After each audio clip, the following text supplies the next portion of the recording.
বন্ধুরা, আজকে একটা নতুন গল্প নিয়ে আসলাম তোমাদের মাঝে। এটা সত্য এবং বাস্তব জীবনের ঘটনা। শেষ পর্যন্ত শোনার অনুরোধ রইল। শুনলে তোমার মধু চলে আসবে। দেরি না করে চলো শুরু করা যাক।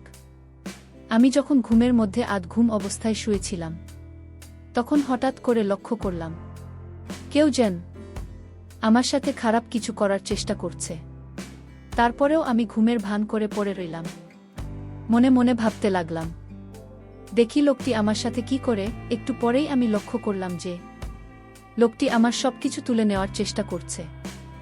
আমার কাছ থেকে আমার সম্মান, আমার ইজ্জত কেড়ে নেওয়ার চেষ্টা করছে। আমি ভয়ে হতভম্ব হয়ে গেলাম, কারণ আমার বয়স মাত্র 13 বছর। এছাড়াও রাতের অন্ধকারে আমার সাথে এরকম ধরনের অদ্ভুত আচরণ হচ্ছে। ভয়ে আমার ভিতরটা কেঁপে উঠছিল। যখন লোকটি আমার এখানে তারা একটু ছড়াবে, তখন আমি আর সহ্য করতে না পেরে আমি অনেক কষ্টে তাকে ধাক্কা দিয়ে ফেলে দিয়ে খুব তাড়াতাড়ি লাইটটা অন করি। তারপর লাইট অন করে আমি যা দেখতে পেলাম তাতে আমার প্রায় পায়ের নিচ থেকে মাটি সরে যাওয়ার মতো অবস্থা হলো। বন্ধুরা, গল্পটি অনেক ইন্টারেস্টিং। আশা করি তোমরা পুরো গল্পটি খুব মনোযোগ সহকারে শুনবে। তবে গল্পটি শুরু করার পূর্বে তোমাদের নিকট আমার বিশেষ অনুরোধ, তোমরা অবশ্যই আমার চ্যানেলটি সাবস্ক্রাইব করে আমাকে সাপোর্ট করবে। হ্যালো বন্ধুরা, আমি সুস্মিতা আক্তার সুমি। আমার ডাক নাম সুমি। আমার বাড়ি ফরিংপুর। আমার বর্তমান বয়স 22। আজকে আমি তোমাদেরকে যে গল্পটি বলবো, তখন আমার বয়স ছিল মাত্র 13।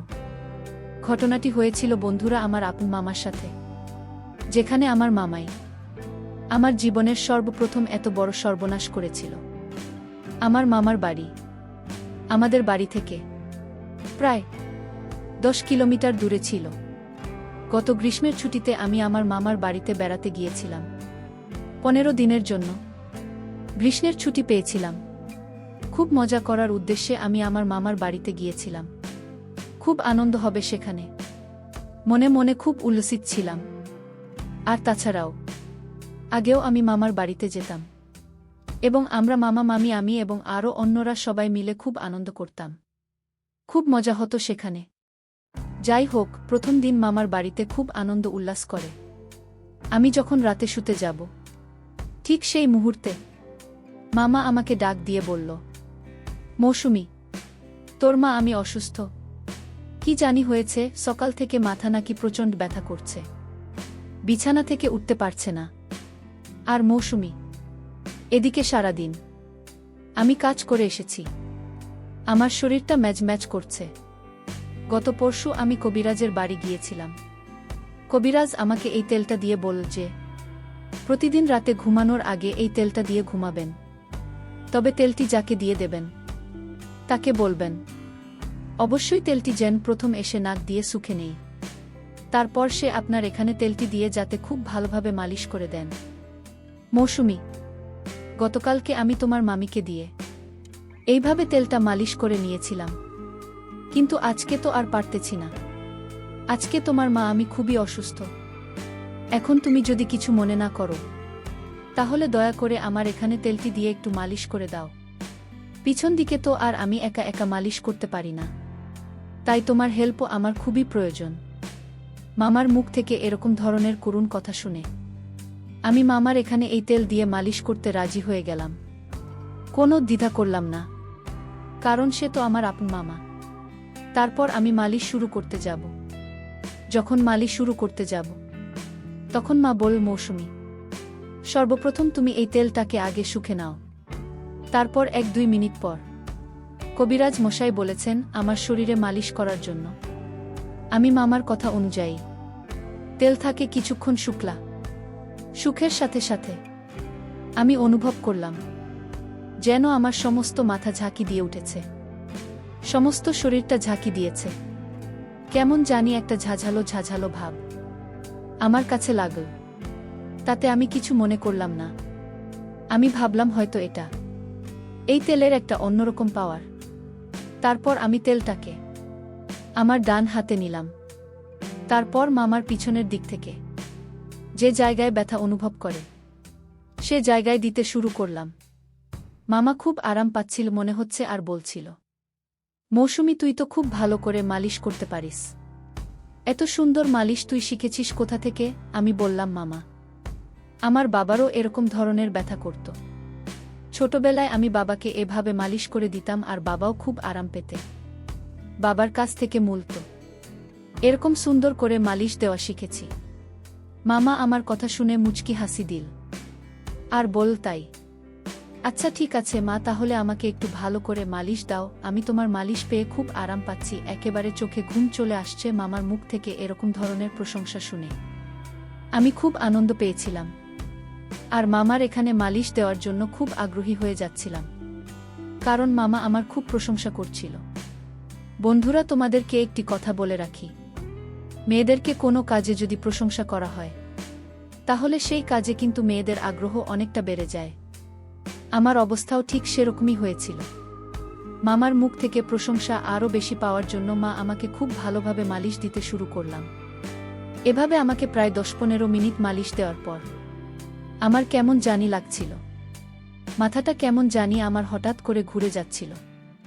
বুঝতে পারলাম না কি হচ্ছে। মাথাটা 2-3টা চক্কর মেরে উঠতেই আমি মামার এখানে শুয়ে পড়লাম। তারপর আর কি হলো বন্ধুরা, আমার কোনো হুঁশ ছিল না। কিন্তু এটা যে মামার একটা বড় রকমের চক্রান্ত ছিল তা আমি বুঝতে পারি নাই। এই তেলের মধ্যে হয়তো এমন কিছু মিশিয়েছিল যে কারণে 10-15 মিনিট পর আমি এভাবে পড়ে গেলাম। আর সকালে ঘুম থেকে উঠে দেখি আমার সব কিছু এলোমেলো অবস্থায় পড়ে রয়েছে। মনে হচ্ছে কেউ আমার সাথে ভয়ঙ্কর কোনো কিছু করেছে। আর আমার নিম্নাংশের অবস্থা একেবারে খারাপ হয়ে গেছে। আমি বুঝতে পারছি না তখন কি করব। হঠাৎ করে এরকম অবস্থা কি করে হলো? যাই হোক, মামা আমাকে খুব আদর করত, আমাকে খুব ভালোবাসে ছোটবেলা থেকেই। কিন্তু মামাকে তো আমি কখনো সন্দেহ করতে পারি না।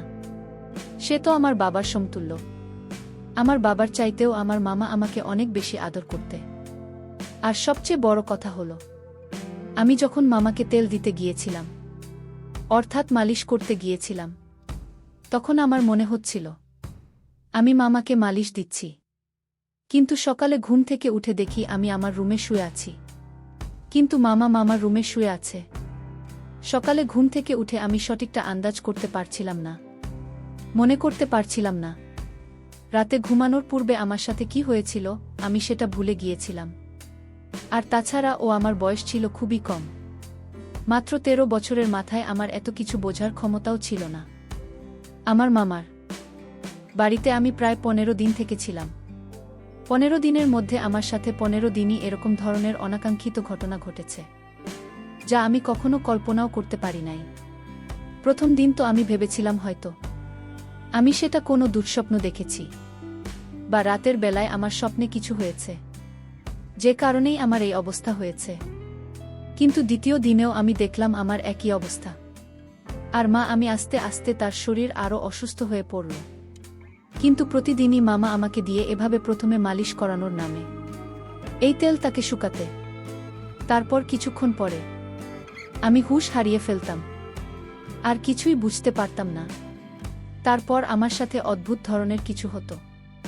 আমি সকালে কিছু বলতে পারতাম না, মনে করতে পারতাম না, শুধু এটুকুই বুঝতে পারতাম যে রাতে কেউ আমার সাথে খুব বাজে আচরণ করেছে। তা আমার এলোমেলো অবস্থা দেখে খুব ভালোভাবে বোঝা যাচ্ছে। মামার বাড়িতে বেড়াতে যাওয়ার প্রায় 10 দিন হয়ে গেল। প্রতিদিন আমি এভাবে মামাকে তেল মালিশ করতে যাই। তারপর আমার হুঁশ চলে যায়। তারপর আমার সাথে কি হয় আমি কিছুই বুঝতে পারি না।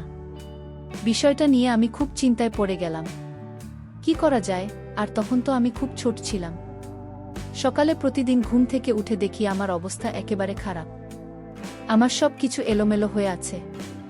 মনে হচ্ছে কেউ আমার সাথে খুব বাজে আচরণ করে। প্রতিদিন কি আমার সাথে এরকম ধরনের বাজে আচরণ করে? আমি কিছুই বুঝতে পারছিলাম না। কি করব ভেবে কোনো কিছু পাচ্ছিলাম না। হঠাৎ করে আমার মাথায় একটি বুদ্ধি আসলো, আজকে আমি দেখব কে আমার সাথে এরকম করে, কার এত বড় দুঃসাহস। আর তাছাড়া মামার বাড়িতে মামিমা মা আর আমি ছাড়া অন্য কেউ তো নাই। তাহলে আমার সাথে কি এরকম আচরণ করে? আমি তো কোনো কিছু ভেবে পাচ্ছিলাম না। আর মামা আমার সাথে এরকম আচরণ করবে তা তো আমি কোনোদিন কল্পনাও করতে পারিনি। চিন্তা করলাম আজকে যেভাবেই হোক এর রহস্য আমাকে খুঁজে বের করতে হবে, জানতে হবে কে আমার সাথে প্রতিদিন এরকম ধরনের আচরণ করে।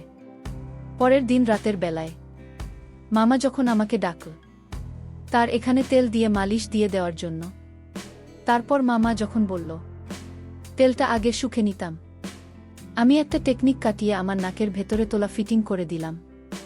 এমনভাবে তোলা লাগিয়েছিলাম যাতে এই ওষুধের যে পাওয়ার, ওষুধের ক্ষমতা, সেটা আমার নাকের ভিতর দিয়ে কখনো আমার ভিতরে না যেতে পারে।